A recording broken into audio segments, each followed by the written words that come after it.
Calcium oxalate का काम कर देता है। समझ में आ गया कि नहीं आ गया? और यही कैल्शियम ऑक्जिलेट क्या कहलाता है? स्टोन कहलाता है। क्या कहलाएगा? स्टोन। तो शरीर में पड़ने वाला स्टोन पत्थर की तरह नहीं होता है, मांस की तरह होता है। मांस जो होता है ना, मांस वही होता है, स्टोन होता है। लेकिन अगर आप उसे बाहर निकाल देंगे और 2 से मतलब 1 महीना छोड़ देंगे तो ओरिजिनल पत्थर की तरह हार्ड हो जाता है। लेकिन जब ऑपरेशन करके स्टोन को निकाला जाता है ना, तो वो एक मांस की तरह होता है। जैसे मुर्गा का मीट खरीद के लाते हैं ना, वैसे ही हो जाता है, मांस की तरह हो जाता है। लेकिन मांस, एक्स्ट्रा मांस आएगा तो दिक्कत करेगा कि नहीं करेगा? अब जैसे मान लीजिए हमारा नाक है, अब इसमें ससुरा एगो इतना बड़का मांस जम जाए तो सोचा सांस कहाँ से लेंगे हम? तो बस वही मांस का एक टुकड़ा टाइप का जम जाता है जो कैल्शियम ऑक्जिलेट का रहता है। जब तक ये भीगा रहता है तब तक टाइट नहीं रहता है। तो इससे प्रॉब्लम क्यों आती है कि भैया जो रास्ता है उसमें क्यों आ जाता है? इसी वजह से इसमें एक्स्ट्रा मांस जम जाता है। तो व्यक्ति जब बैठता है ना तो भयानक दर्द करता है उसको।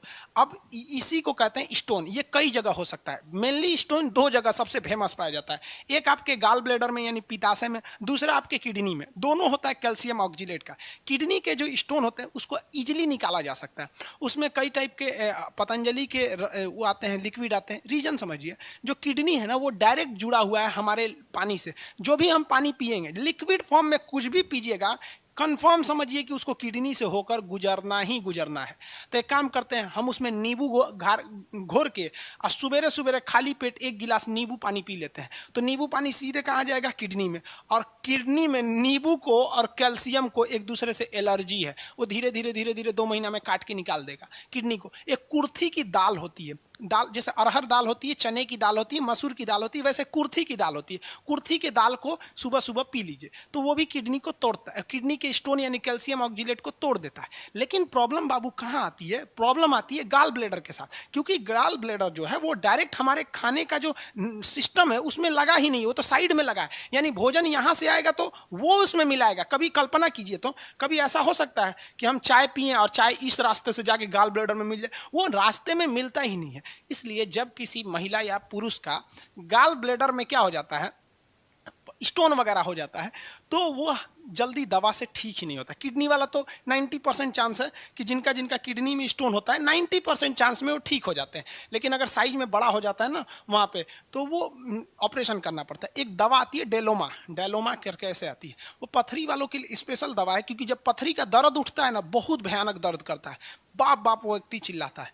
तो इसका तो ऑपरेशन करके ही निकाल देना होता है। तो डॉक्टर क्या करता है, मेरी मम्मी को खुद उनके गाल ब्लेडर में क्या हो गया था, स्टोन हो गया था। तो उस स्टोन को हमने क्या कर दिया, निकाल दिया। समझ में आ गया कि नहीं? क्या मेरी मम्मी जो थी ना, जब हम लोग पढ़ाई करते थे तो मेरी मम्मी के पेट में 2 साल से स्टोन था और डॉक्टर कह रहा था ऑपरेशन कीजिए, तो कर नहीं, क्योंकि मेरी खुद की बहन नहीं है, कोई घर पे काम करने वाला नहीं, और हम लोग उस समय स्टूडेंट लाइफ में थे। तो उतना अच्छा से मतलब हम लोग नहीं थे। मम्मी मेरी 2 साल तक पेट में किडनी स्टोन को रखी थी कि जब तक मेरे बच्चे की पढ़ाई कंप्लीट नहीं हो जाती, कामयाब नहीं हो जाते, तब तक हम ऑपरेशन नहीं करेंगे। इसीलिए कहा जाता है कि माँ के पैर के नीचे जन्नत होती है। समझ में आएगी नहीं? तो हम भी गए डॉक्टर के पास, तो लेजर से ऑपरेशन करा दिए। लेजर क्या होता है कि पेट में आपको 4 ठो पाइप डाल देता है। ये पेट है ना, इसमें 4 पाइप डाले, इतना ही बड़ा बड़ा, जितना बड़ा ये पेन है ना, ऐसे ही डालता है 4 पाइप पेट में। एक डालेगा इधर से, उसमें रहेगा टॉर्च, अंदर जाके रोशनी कर देगा। एक जगह छेद करेगा, उसमें रहेगा कैंची, अंदर काटेगा। एक जगह रहेगा जिसमें कैमरा रहेगा, एक रिकॉर्डिंग करेगा, एक रोशनी करेगा, टॉर्च रहेगा, एक CO2 गैस भर देता है ताकि खाना वगैरह ना आए, और उसी में मशीन द्वारा काट के उसी छेद से निकाल लेता है। तो मेरी मम्मी का ऑपरेशन हुआ आज, अगले दिन मम्मी मेरी चल के चली आई, मतलब चलने लगी। अब उतना तो रेस्ट नहीं कर, लेकिन बेड पे नहीं पड़ा। अब ये जो आपका ऑपरेशन होता है ना किडनी द्वारा, तो लेजर से, तो उसमें क्या आता है कि थोड़ा सा बढ़िया डॉक्टर से कराइएगा, वरना वो गड़बड़ा देता है।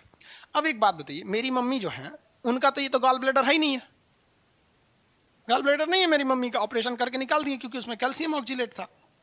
अब एक बात बताओ, यदि मेरी मम्मी खाना खाएंगी तो यहाँ तो हाइड्रोक्लोरिक एसिड मिला हुआ है, मिला है, और ये रहा आपका भैया क्या चीज़ है, ये पेंक्रियाज है अग्नाशय, ये कहता है कि भैया हमको एसिड चाहिए ही नहीं, इसको चाहिए बेस, यानी गाल ब्लेडर से पित्त मिला होना चाहिए। और गाल ब्लेडर काट के निकाल दिया गया, क्योंकि वो ठीक नहीं हो सकता, उसको काट के निकालना पड़ता है। किडनी निकाल नहीं सकते, पूरा गाल ब्लेडर निकाल दिया तो क्या पाचन नहीं होगा? होगा। लेकिन दिक्कत समझिए, पाचन में एक प्रॉब्लम कहाँ आएगी, क्योंकि जो पित्त का निर्माण करता है, पित्त का निर्माण वो तो करता है लीवर, तो लीवर तो है ही है, ये तो केवल एक थैली का काम किया था। तो जिनके जिनके गाल ब्लेडर को काट के निकाल दिया जाता है उनके शरीर में एक ही समस्या आती है कि लीवर जो है ना, पित्त को बनाते रहता है। क्या करता है? बनाते रहता है और कंटिन्यू छोड़ते रहेगा, कंटिन्यू छोड़ते रहेगा। अब यहाँ खाना है या नहीं है वो छोड़ते रहेगा। जबकि जैसे हम लोग हैं, हम लोग के अंदर अगर पित्त है तो लीवर बनाएगा, इसमें फेंक देगा, बनाएगा फेंक देगा, तो इसमें स्टोर रहता है। ये टाइम टू टाइम छोड़ता है। क्यों? क्योंकि छोटी आंत इसको क्या छोड़ती है? कोलेसिस्टोकाइनिन। क्या छोड़ेगा? कोलेसिस्टोकाइनिन। जैसे कोलेसिस्टोकाइनिन यहां आएगा ये छोड़ देगा, आएगा छोड़ देगा। लेकिन जिनके अंदर ये भैया है ही नहीं है, स्टोन के कारण ऑपरेशन करके निकाल दिया गया, तो कोलेसिस्टोकाइनिन यहां आएगा, यहां से कनेक्शन ही कटा हुआ है। वो जो थैली थी, थैली को तो काट के निकाल दिया गया है यहाँ पर। अब ये बनाएगा छोड़ देगा। यानी अगर आप खाना खाए हैं तो भी छोड़ देगा, नहीं खाए हैं तो भी छोड़ देगा। तो ऐसे लोग जिनके गाल ब्लैडर इन ऑपरेशन हो गया है, अगर आपके रिश्तेदार में मम्मी पापा में कोई है तो उनको कहिए कि खाने का एक फिक्स टाइम बना लीजिए कि हम 8 बजे खाएंगे तो 8 बजे खाएंगे। इससे क्या होता है कि बॉडी एडजस्ट हो जाती है, इसको पता चल जाएगा ससुरा 8 बजे कुछ ज़्यादा वर्क पड़ रहा है तो ये 8 बजे ज़्यादा निकाल देगा, यही रास्ता है। और अदरवाइज में उनका गैस बहुत बनता है, पाचन अच्छा से नहीं हो पाता है, क्योंकि बॉडी का कोई भी हिस्सा जो जोड़ा गया है आप उसको काट के निकालेंगे तो कुछ ना कुछ तो भैया इफेक्ट पड़ेगा ही। आप 100% तो ठीक हो ही नहीं सकते, लेकिन हाँ कुछ इफेक्ट पड़ता है, उनमें पाचन की क्रिया गड़बड़ हो जाती है। इसे क्या कहा जाता है? स्टोन के नाम से जानते हैं। आगे बढ़े। आपको किडनी हो गया बाबू, हम डॉक्टर नहीं है।